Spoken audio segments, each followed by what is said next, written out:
Sir పేరిట తొలగిస్తున్నారు. అట్లా లక్షల ఓట్లను తొలగించడం అనేటువంటి ప్రక్రియ జరుగుతూ ఉంది. సో బీజేపీ పార్టీ ఒక రాష్ట్రంలో ఒక రకంగా, ఒక రాష్ట్రంలో ఒక రకంగా, ఒక రాష్ట్రంలో జోడిస్తూ ఉంటే ఒక రాష్ట్రం తీసేస్తూ ఉన్నారు. వారి పార్టీ గెలుపుకు అనుకూలంగా పరిస్థితులు మరుచుకుంటా ఉన్నారు. ఇది ప్రజాస్వామ్యంలో విఘాతం కలిగించే ప్రక్రియ. ఎన్నికల కమిషన్ అంటే మనకు టిఎన్ శేషన్ గుర్తొస్తారు. బడా బడా రాజకీయ నాయకులు వణుకు పుట్టించినటువంటి ఎలక్షన్ చీఫ్ కమిషనర్. ఇవాళ కమిషనర్లు బీజేపీ పార్టీకి ఫ్రంటల్ ఆర్గనైజేషన్ హెడ్స్ లాగా మారిపోయినారు, వారికి తాబేదారులుగా మారిపోయినారు. రాహుల్ గాంధీ ఇంత ప్రూఫ్, ఇంత సమాచారంతో ఎలక్షన్ కమిషన్ ఆఫ్ ఇండియాని ప్రశ్నిస్తే జవాబు చెప్పాల్సినటువంటి ఎలక్షన్ కమిషన్ ఆఫ్ ఇండియా రాజకీయ పార్టీలాగా మారి వ్యవహరిస్తూ రాహుల్ గాంధీ వ్యతిరేకంగా మాట్లాడుతూ ఉన్నారు. Election commission of India it self is giving political statements. ఇది దేనికి సంకేతము అంటే ఎలక్షన్ కమిషన్ ఆఫ్ ఇండియా మొత్తం కూడా బీజేపీ చెప్పు చేతుల్లో ఉంది. బీజేపీకి ఒక ఫ్రంటల్ ఆర్గనైజేషన్ గా మారిపోయినటువంటి దుస్థితిది. ఎలక్షన్ కమిషన్ ఆఫ్ ఇండియా ఈ దేశ చరిత్రలో స్వయం ప్రతిపత్తి కలిగినటువంటి సంస్థ, నిష్పక్షపాతంగా వ్యవహరించాల్సిన సంస్థ, ఏకపక్షంగా వ్యవహరిస్తున్నటువంటి తీరు పట్ల కాంగ్రెస్ పార్టీ తీవ్రంగా గర్హిస్తూ ఉంది. రాహుల్ గాంధీ దీని ఒక ఉద్యమంలో చేపట్టి ఆధారాలతో సహా సూచించినట్టు పరిస్థితి, అయినా ఉలుకు పలుకు లేదు.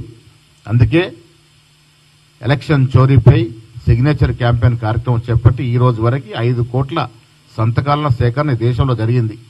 మన రాష్ట్రంలో దాదాపు 6.5 లక్షల సంతకాల సేకరణ జరిగింది. దీన్ని ఇంకా తీవ్రంగా ఈ బై ఎలక్షన్ తర్వాత దీన్ని ప్రజలకు తీసుకెళ్తాం.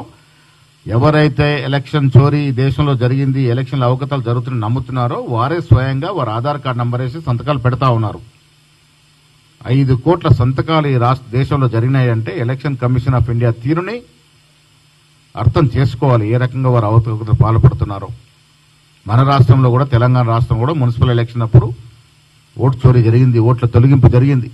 మన ఓట్లు కావు అనుకున్నవి మున్సిపల్ ఎలక్షన్లు 2016-17లో ఓట్లు తొలగించినారు. ఇలా జూబ్లీస్ ఎలక్షన్ జరుగుతూ ఉంది. అక్కడ కూడా పక్క నియోజకవర్గాల యొక్క ఓట్లు నామోదు చేసుకుని ఉన్నారు.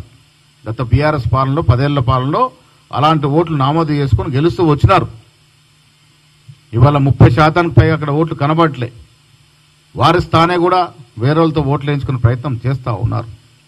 ఇదంతా కూడా బీజేపీ పార్టీ లోపాయకారి సహకారంతో బీఆర్ఎస్ పార్టీ ప్రక్రియ పాల్పడే అవకాశం ఉంది. కాబట్టి ఎలక్షన్ కమిషన్ అప్రమత్తంగా ఉండాలని, మా కార్యకర్తలు కూడా అప్రమత్తంగా ఉండాలని వారిని నేను సూచిస్తా ఉన్నాను. రాహుల్ గాంధీ చేపట్టినటువంటి ఈ కార్యక్రమం నవంబర్ మాసంలో రాష్ట్రపతిని కలిసేటువంటి కార్యక్రమం ఉంటుంది.